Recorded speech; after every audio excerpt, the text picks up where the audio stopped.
Hello. So I have watched both episodes of The Codes of Gender, Identity, and Performances in Pop Culture.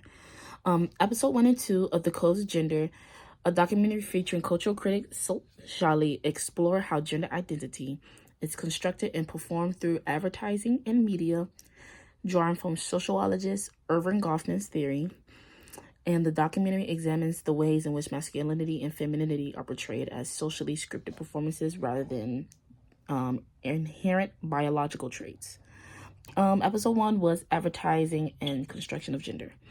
The first episode introduces Goffman's concept of gender display, emphasizing that media and advertisements reinforce traditional gender roles through specific expressions and behaviors. It highlights how women are often depicted as vulnerable, submissive, while men are shown as powerful, assertive, and in control. These repeated visual codes create a normalized rigid of gender binary and shaping societal expectations about how men and women should act. This episode really stood out to me because I can say from, watching wrestling as, growing up and how women were depicted and how it was so disrespectful and how when it came to men, they had this pride, they had everything. And women wrestlers had to fight for that, how it is now, how it's very equal now. And, as a wrestling fan, seeing from how it was back then to how it is now really stood out to me. I could say the second episode, the feminine touch and the visualization of subordination. It dives deeper in specific advertisement tropes, such as feminine touch, which are women often showing, touching objects or themselves in ways that suggest fragile or lack of control. It also examines women are frequently positioned lying down or in childlike postures, reinforcing notions of submission and independence.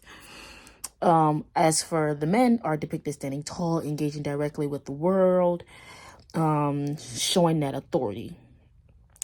The visual language perpetrates in hierarchy in which femininity is linked to vulnerability and masculinity to dominance.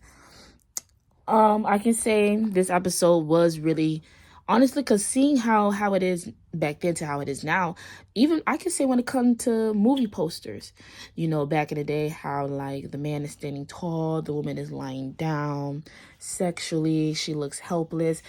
Most in old scary movies too, as well, the woman does look a little vulnerable while the man is standing tall. I know in certain commercials, I know there's most band commercials that have these type of depictions as well.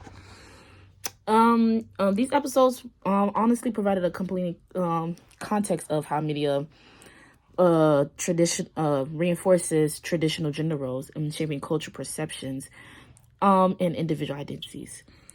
By watching both of the videos, it helps you question the gender norms and how it constructed it on your everyday life, honestly. So yeah.